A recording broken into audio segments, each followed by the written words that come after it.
எத்தனை பேர் ஜெபம் பண்ணும்போது இயேசுவின் நாமத்தினால என் கடன் பிரச்சனை நான் ஜெயிக்கிறேன், இயேசுவின் நாமத்தில் எனக்கு விரோதமாய் வந்து இருக்கிற பொல்லாத பிசாசு, இயேசுவின் நாமத்தை உனக்கு விரோதமாய் வருகிற போ அப்படின்னு சொல்றோம். யோசிச்சு பாருங்க, ஒவ்வொரு பிரச்சனையை சொல்லி இதை கடிந்து கொள்றீங்களா இயேசுவின் நாமத்தினால?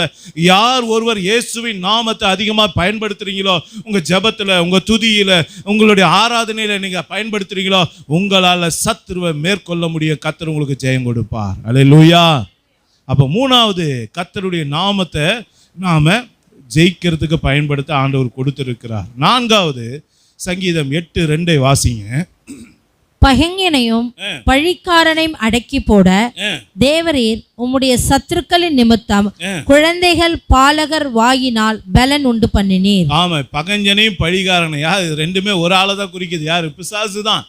நல்லா கவனிங்க, பிசாசை நீங்க அடக்கி போட, அவனை ஜெயிக்கணும் அப்படின்னா ஆண்டவர் சொல்றாரு, நம்முடைய வாயில ஆண்டவர் என்ன பண்ணியிருக்காராம்?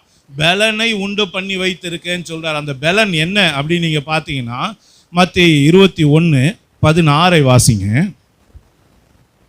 அவரை நோக்கி இவர்கள் சொல்கிறதை கேட்கிறீரோ என்றார்கள். ஆமென். அதற்கு இயேசு, ஆம் கேட்கிறேன், குழந்தைகளுடைய வாயினாலும் பாலகருடைய வாயினாலும் துதி உண்டாகும்படி செய்தீர் என்பதை நீங்கள் ஒரு காலம் வாசிக்கவில்லையா என்றார். ஆமா, நல்லா கவனிங்க, வாயிலே நமக்கு பலனை கொடுத்திருக்கேன்னு சொன்னார் இல்லையா? அந்த பலன் என்ற வார்த்தைக்கு ஆவிக்குரிய அர்த்தம் என்னன்னா துதி. நல்லா கவனிங்க, அப்போ துதியை கர்த்தர் நமக்கு என்னவா கொடுத்துருக்கிறார்? பலனா கொடுத்துருக்கிறார். அதனால தான் எப்போதும் நல்லா துதிச்சுக்கிட்டே இருக்கேன், ஸ்தோத்திரம் பண்ணுங்கன்னு சொல்றதுக்கு காரணம் என்ன? நீங்க துதிக்க துதிக்க உங்க சத்துருக்களை நீங்க மேற்கொள்ள முடியும். நீங்க துதிக்க துதிக்க உங்க போராட்டங்களை மேற்கொள்ள முடியும். நீங்க துதிக்க துதிக்க உங்க எதிரிகளை மேற்கொள்ள முடியும். உங்களுக்கு விரோதமாய் கிரியை செய்கிற எல்லா அசுத்த ஆவிகளை மேற்கொண்டு நீங்க ஜெயம் பெறுகிறவளா இருப்பீங்க. அதனாலதான் தாவீது எப்போதும் துதிக்கிறவனா இருந்தான். இஸ்ரவேல் ஜனங்க துதிக்கிறதுக்காகவே ஒரு குரூப்பை வச்சிருந்தாங்க.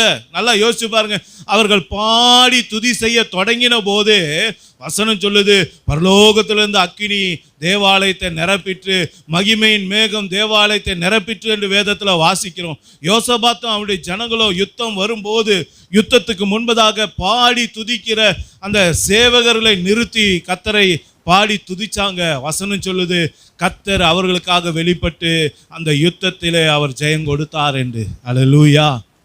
யோசிச்சு பாருங்க, அவங்க பட்டயத்தினால ஜெயிக்கல, அவங்க கேடயத்தினால ஜெயிக்கல. இன்னும் சொல்ல போனா யோசபாத் அவனுடைய ஜனங்க ஒரு ஸ்டெப்பு கூட யுத்தம் பண்ண முன்னாடி வைக்கல. கர்த்தர் அவங்களுக்காக யுத்தம் பண்ணார். கர்த்தர் அவங்களுக்கு ஜெயம் கொடுத்தார். பெரிய ஆசீர்வாதத்தை சுதந்திரித்து கொண்டாங்க. துதிக்கிறவனுக்கு தான் தெரியும் அதனுடைய ஆசீர்வாதம்.